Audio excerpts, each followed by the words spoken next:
তাহাজ্জুদের নামাজের শেষে দোয়াটি যদি আপনি 21 বার পাঠ করতে পারেন, আপনার কপাল খুলে যাবে। আল্লাহ রাব্বুল আলামিন আপনার সব ধরনের মনের নেক আশা পূরণ করে দিবেন এবং আপনার পবিত্র জবান দ্বারা আল্লাহ রাব্বুল আলামিনের কাছে যা চাইবেন মহান রব্বুল আলামিন তাই দান করবেন। আপনার জীবনকে সুখময় করে দিবেন, শান্তিপূর্ণ করে দিবেন। দুনিয়াতে আপনাকে অঢেল সম্পদের মালিক বানিয়ে দিবেন এবং আখিরাতে আল্লাহ রাব্বুল আলামিন আপনাকে জান্নাত দান করবেন যদি আপনি তাহাজ্জুদের নামাজ শেষে দোয়াটি 21 বার পাঠ করতে পারেন। তো সম্মানিত আমার মা ও বোনেরা, আমার মুসলিম ভাইরা, এই তাহাজ্জুদের অনেক গুরুত্ব রয়েছে, অনেক ফজিলত রয়েছে। আল্লাহ রাব্বুল আলামিন তাহাজ্জুদের সম্পর্কে পবিত্র কোরআনুল কারীমের মধ্যে জানিয়ে দিয়েছেন, ও মিনাল লাইলি ফাতাহাজ্জাত বিহি নাফিলাতাল লাক আসা আন ইয়াবআসাকা রাব্বুকা মাকামান মাহমুদা। এই তাহাজ্জুদ নামাজ যদি আপনি আদায় করতে পারেন, আল্লাহ রাব্বুল আলামিন আপনাকে পুরস্কৃত করবেন, আপনাকে সম্মানিত করবেন। নবী সাল্লাল্লাহু আলাইহি ওয়াসাল্লামকে মহান রব্বুল আলামিন বলেন, হে নবী, আপনি তাহাজ্জুদের নামাজ আদায় করুন, তাহলে আমি আপনাকে মাকামে মাহমুদ দান করব, আপনাকে পুরস্কৃত করব।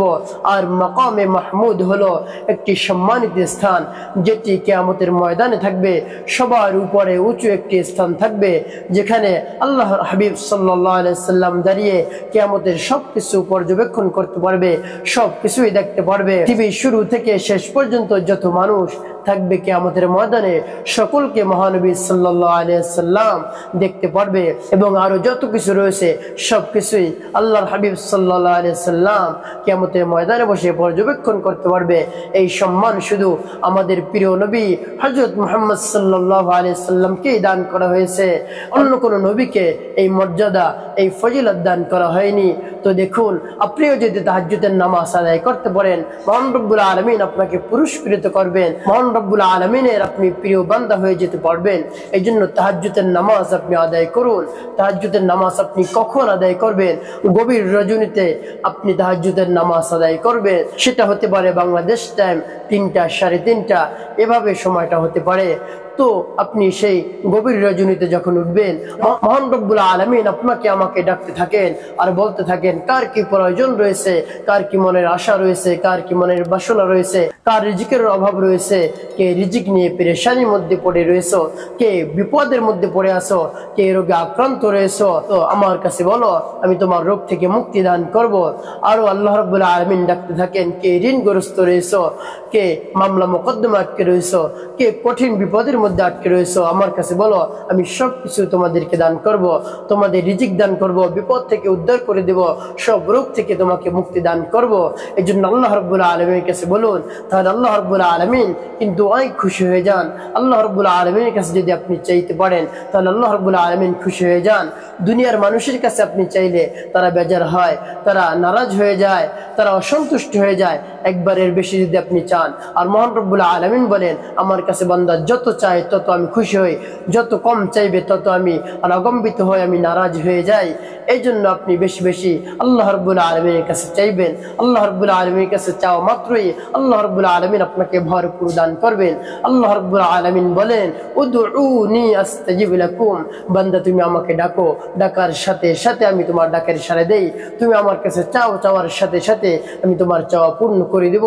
এই জন্য মহান রব্বুল আলামিনের কাছে গভীর রজনীতে উঠে 2-4 রাকাত তাহাজ্জুদের নামাজ আপনি আদায় করে আল্লাহ রাব্বুল আলামিনের উপর পূর্ণ বিশ্বাস রেখে, আস্থা রেখে এবং ভক্তি রেখে আপনি আল্লাহ রাব্বুল আলামিনের কাছে এই দোয়াটি করুন। তারপরে মোনাজাতে বলুন। অবশ্যই অবশ্যই আপনার পবিত্র জবান দ্বারা মোনাজাতের মধ্যে মহান রব্বুল আলামিনের কাছে যা বলবেন তাই আল্লাহ রাব্বুল আলামিন কবুল করে নেবেন, আপনার জীবনকে শান্তিপূর্ণ করে দিবেন, সুখময় করে দিবেন। আল্লাহ রাব্বুল আলামিন তার কুদরতি নূর দ্বারা আপনার কলবকে আলোকিত করে দিবে, আপনার জীবনকে আলোকিত করে দিবে। এই জন্য আপনি তাহাজ্জুদের নামাজ পড়ুন। তাহাজ্জুদের নামাজের পরে এই দোয়াটি আপনি পড়ুন। তো সম্মানিত আমার মা বোনেরা, আমার মুসলিম ভাইরা, তাহাজ্জুদের নামাজ শেষে আপনি আমলটি কেমন করে করবেন?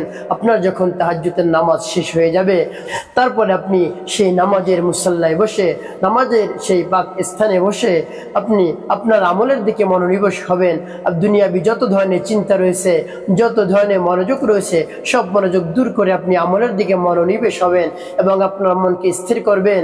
আর আপনার মনকে স্থির করে যে আমল আপনি শুরু করে দিবেন, সেই আমল আল্লাহ রাব্বুল আলামিনের কাছে অতি দ্রুত কবুল হয়ে যায়। আল্লাহ রাব্বুল আলামিন কবুল করে নেন এবং আপনার চক্ষুদ্বয় বন্ধ করে দিবেন এবং নিচের দিকে আপনি তাকাবেন। তারপরে আপনি আপনার গুনার কথা স্মরণ করে সর্বপ্রথম আপনি 3 বার ইস্তেগফার পাঠ করবেন। আস্তাগফিরুল্লাহ আস্তাগফিরুল্লাহ আস্তাগফিরুল্লাহ, বা পূর্ণ ইস্তেগফারটি আপনি পাঠ করতে পারেন। আস্তাগফিরুল্লাহ রাব্বি মিন কুল্লি যামবিন ওয়া আতুবু ইলাইহি লা হাওলা ওয়া লা কুওয়াতা ইল্লা বিল্লাহিল আলিয়্যিল আযীম। তারপরে আপনি প্রিয় নবী হযরত মুহাম্মদ সাল্লাল্লাহু আলাইহি ওয়াসাল্লামের শানে মুহাব্বতে 3 বার দুরূদ শরীফ পাঠ করবেন। সাল্লাল্লাহু আলাইহি ওয়াসাল্লাম সাল্লাল্লাহু আলাইহি ওয়াসাল্লাম সাল্লাল্লাহু আলাইহি ওয়াসাল্লাম, বা নামাজের দুরূদটি আপনি পাঠ করতে পারেন, যেমন আল্লাহুম্মা সাল্লি আলা মুহাম্মাদিন ওয়া আলা আলি মুহাম্মাদ কামা সাল্লাইতা আলা ইব্রাহিম ওয়া আলা আলি ইব্রাহিম ইন্নাকা হামিদুম মাজিদ।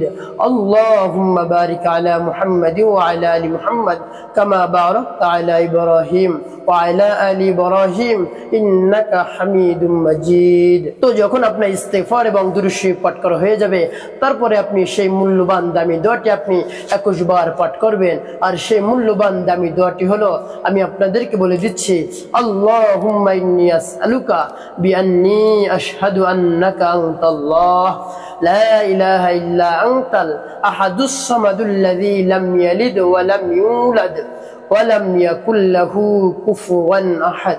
আমি আবার বলছি, আল্লাহুম্মা ইন্নী আসআলুকা বিআন্নী আশহাদু আন্নাকা আনতাল্লাহ লা ইলাহা ইল্লা আনতাল আহাদুস সামাদুল্লাযী লাম ইয়ালিদ ওয়া লাম ইউলাদ ওয়ালাম ইয়াকুল লাহু কুফুওয়ান আহাদ। আপনি এই দোয়াটি আপনি 21 বার পাঠ করবেন। 21 বার যখন আপনার পাঠ করা হয়ে যাবে, তারপর আপনি সর্বশেষ আবারও 2 বার দুরূদ শরীফ পাঠ করবেন। যখন দুরূদ শরীফ পাঠ করা হয়ে যাবে, তারপরে আপনি আল্লাহ রাব্বুল আলামিনের কাছে দোয়া মোনাজাত করবেন। আল্লাহ রাব্বুল আলামিনের কাছে আপনার যত ধরনের চাওয়া রয়েছে, যত ধরনের আকাঙ্ক্ষা রয়েছে, মনের বাসনা কামনা রয়েছে, সব কিছুর কথা আপনি আপনার পবিত্র জবান দ্বারা বলবেন। আল্লাহ রাব্বুল আলামিন সাথে সাথে আপনার দোয়া কবুল করে নেবেন। এই জন্য পূর্ণ আস্থা রেখে, ভক্তি রেখে, বিশ্বাস রেখে এই দোয়াটি পাঠ করে আপনি মহান রব্বুল আলামিনের কাছে দোয়া মোনাজাত করুন। সাথে সাথে মহান রব্বুল আলামিন কবুল করে নেবেন, আপনার জীবনকে সুখময় করে দিবেন, শান্তিপূর্ণ করে দিবেন, আখিরাতে আপনার জন্য জান্নাতুল ফিরদাউসের ব্যবস্থা করে দিবেন। সুবহানাল্লাহি ওয়া বিহামদি। এজন্য আপনি এই আমলটি আমার দেখানো নিয়ম অনুযায়ী আপনি করুন, অবশ্যই অবশ্যই আপনি ফলাফল পেয়ে যাবেন।